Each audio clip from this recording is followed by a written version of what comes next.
Are you ready to have a little fun, Tanya? Yes, let's do Okay. it. All right. So you are a master student, always learning, asking, absorbing information, right? I want to give you some names, name some sources, and you tell me what's one thing you learned from them. Okay, Does that sound like fun? sure. All right. Iggy. You mean my cat, Iggy? Yes. Oh my God. What did I learn from Iggy? I learned that you could be the most unpleasant, unhappy, like just not perfect being and still be worthy of love. But this was a cat who was like, just would bite people because he felt like it. He was always in a bad mood. Like my dog, who is the nice, they're both unfortunately passed now, but my dog, who's like the happiest, nicest dog in the world, like Iggy would just go and punch him in his sleep for no reason, like just punch him. And I adored this cat for like, and That's great. Your mom. oh gosh. So the biggest thing that I learned from my mum, that I still learn from my mum, is how to see the positive in everyone and in every situation. My mum is like a grown-up Disney princess. Like she just, and she's naturally like that, right? Like I'm sure at some point in her life, she probably worked really hard at it. But my mom, like growing up, I don't remember my mom being angry once at me. I don't think she yelled at me once. And I was not a super easy child. So it wasn't like it was a cakewalk. Um, but I think just knowing how to manage your state and find optimism and hope in every scenario. And as a teenager, I remember just finding it incredibly frustrating. Like she was hiding her real feelings, like she was really suffering and she was just like smothering, and I would get so mad about that. And then as I grew up, I was like, no, she's just better than me. That's the real her. That's the real her, and it's who she is from the inside. And yeah, like that's particularly, when I had a kid a couple of years ago, I mean, that was my biggest fear going into that. It's like, how on earth do I possibly emulate any of that? So that's definitely my North Star around it, and something that I'm always thinking about how I can be better at, and how I can not get so taken up by the moment and swept away, and really kind of keep that grounding and that big picture. That's great. Surfing. That you mean nothing to nature. You are entirely insignificant. You think you're important, you think you're special, and then you just get punched.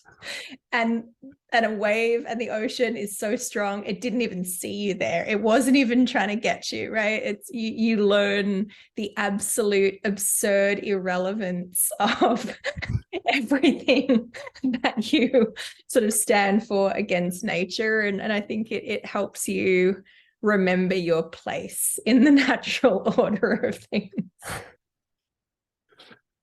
Outstanding. Uh, COVID. Ooh. Um, COVID taught me a lot about stillness. Now I'm going to conflate motherhood with COVID because I gave birth in April 2020. So a lot of it was conflated, but um, I think learning how to be still, how to achieve much more with less movement and more introspection and more reflection. I think leading up to COVID, I was sort of the, whatever it is, 7 months pregnant or whatever, like running to make meetings in Manhattan, you know, like I was sort of doing that, still getting on planes, running around. Nothing wrong with that. But for me, the challenge and what I took away from COVID was just how much you can strip away from all of the effort that you exert physically, psychically, you know, all the moving, all the planes, all the taxis, all the packing and unpacking and the hotels and all of that. And I think just centering around the intention of what you want to achieve and how you want to add value, and questioning whether all of that movement is necessary to get to where you're trying to get to. And I think realizing that you could probably eliminate 80% of it, maybe more. And, you know, and maintain your center and still be able to achieve comparable results. So I think that was my big aha. How about Ben? Oh God. Whew. I think just letting go of any idea that I have any ability to control what anyone else does. You know, I think sometimes you delude yourself in leadership to think that you can, you know, mandate what happens or set a course and just have people follow, right? And that was always erroneous, by the way. But the second you're faced with this 1-year-old or 2-year-old who just doesn't care, and it's such a humbling, interesting experience of learning just how fully formed we come into this world, how completely packed of ideas and intentions and preferences and, you know, all of that sort of stuff, and that no one really needs anyone to tell them what to do, right? And the idea that you could ever do that, or that if you ever did it, it was ever a good idea, is just crazy.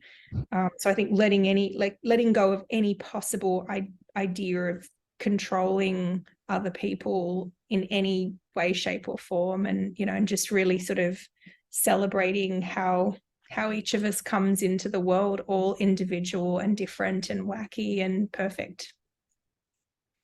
That's a great lesson. Yeah, it's just, you're like, oh, you want him to wear socks, do you? Yeah, no, that's not going to happen. Yeah. Not interested in socks. No, thank you. And like, it's like all the right reasons. Like, I'm completely in the right, you know, and it's like, no.